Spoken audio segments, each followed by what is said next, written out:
Sanders Dinner House does not follow the original recipe. This is a rumor that is spread around not by the dinner house themselves, I don't think, but customers.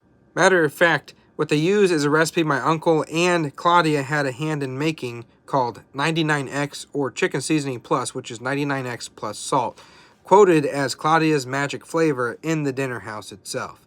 The recipe was a variant made by the flavor of Kentucky Fried Chicken seasoning that Uncle Harley gave Bill Summers, the owner of Mary Kay Spices at the time and the founder, a taste test and challenged him to recreate his recipe. Bill Summers created a recipe, called it 99X because it's never 100%, and Uncle Harley said that's good enough. That's the best that you could get to it, and he used it in his wife's restaurant. They follow the pressure cooking technique. They follow the recipes that they used to serve in the original diner, but they do not follow the original recipe. That is a rumor spread around. 99X is not the original recipe.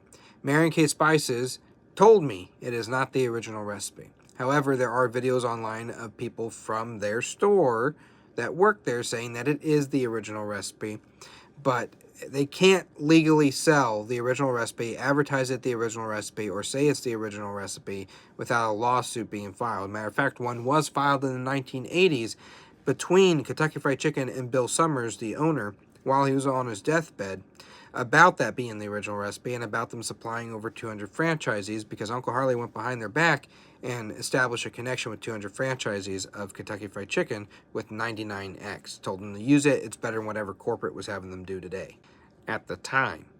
And they got caught for it in the 80s.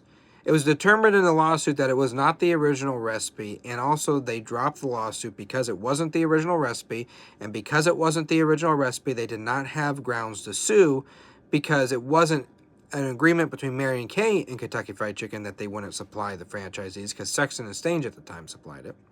It was a break of contract or breach of contract between the Kentucky Fried Chicken franchisees and Kentucky Fried Chicken corporate. So Mary Kay was let off the hook. Because of that legality in the 1980s, that right there shows you that 99X is not Colonel Sanders' original recipe, but it is a variant and a recipe that he had hands in making. And that's what they use today. It's a good recipe, but it's not the original.